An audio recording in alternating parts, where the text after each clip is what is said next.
से बोलिए गौरी शंकर बाबा की जय। एक आदमी थे, पहले शादी में उनको कोई संतान नहीं था, तब उसने दूसरा शादी किया।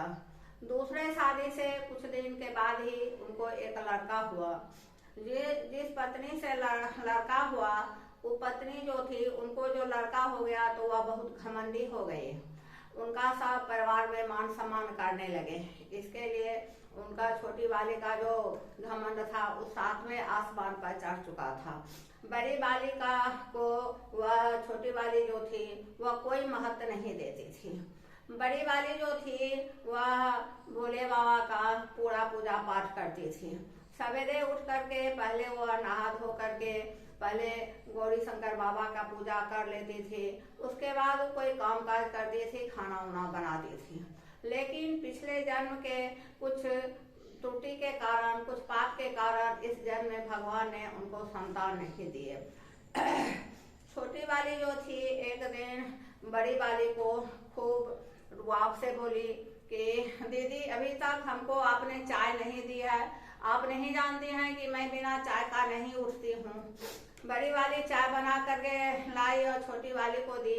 छोटी वाली जैसे ही मुंह में चाय लगाई, बोली कि ऐसा ही चाय होता है।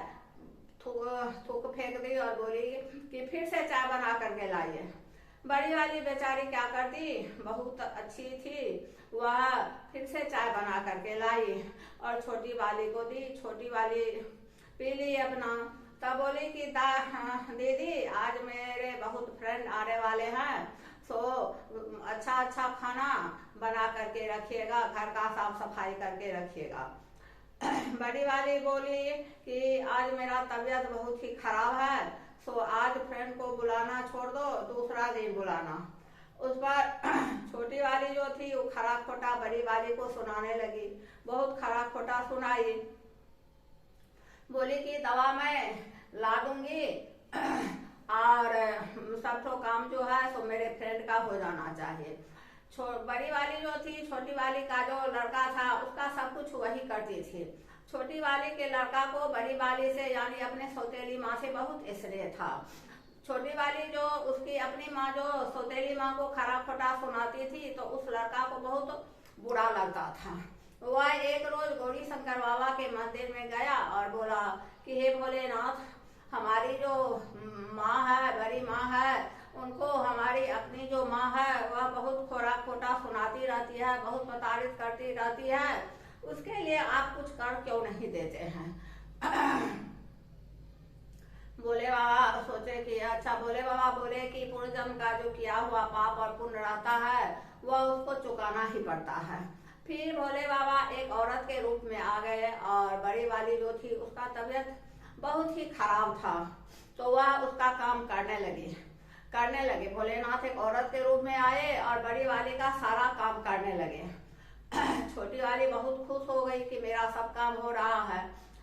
एक दो रोज क्या हुआ, काम के क्रम में नाग देवता आए और नाग देवता को भोलेनाथ प्रणाम कर लेते थे और उनको विदा कर देते थे। यह बात उसका जो लड़का था, उस लड़का का नाम था चंदन। वह मन ही मन सोचा, तब तक 7 साल का हो गया, बड़ा हो गया, तो वह सोचा कि नाग देवता तो भोलेनाथ से ही डरते हैं, भोलेनाथ इसको प्रणाम करते हैं और तब कहते हैं चले जाने के लिए, वे चले जाते हैं। जरूरी गौरी शंकर बाबा हैं, जरूरी भोले बाबा हैं।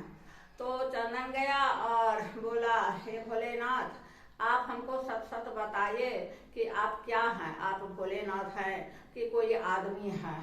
तब भोलेनाथ बोले कि मैं भोलेनाथ हूँ।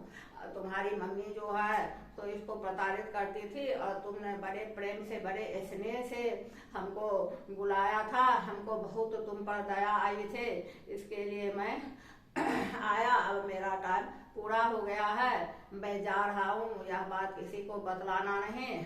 और भोले बाबा बोले थे कि तुम्हारी मम्मी को बहुत जल्द ही इस पाप का सजा भोगना पड़ेगा, बहुत जल्द ही उसका आँख खुलेगा कि मैं गलत कर रहा हूँ। यह बात सब चंदन ने अपनी माँ से बतलाया। उसकी माँ को बहुत दुख हुआ कि भोलेनाथ के साथ हम ऐसा अन्याय किए हैं, ऐसा उल्टा सीधा बोलते थे। तब दोनों सोतीन जो थी सो साथ साथ रहने लगी, बहुत प्रेम से स्नेह से रहने लगी। और छोटी वाली जो थी तो बड़ी वाली का मान सम्मान करने लगी और अपने किए पर पश्चाताप करने लगी। अगर मेरा वीडियो आपको अच्छा लगे तो मेरे चैनल को आप सब्सक्राइब कीजिए, लाइक कीजिए, कमेंट कीजिए।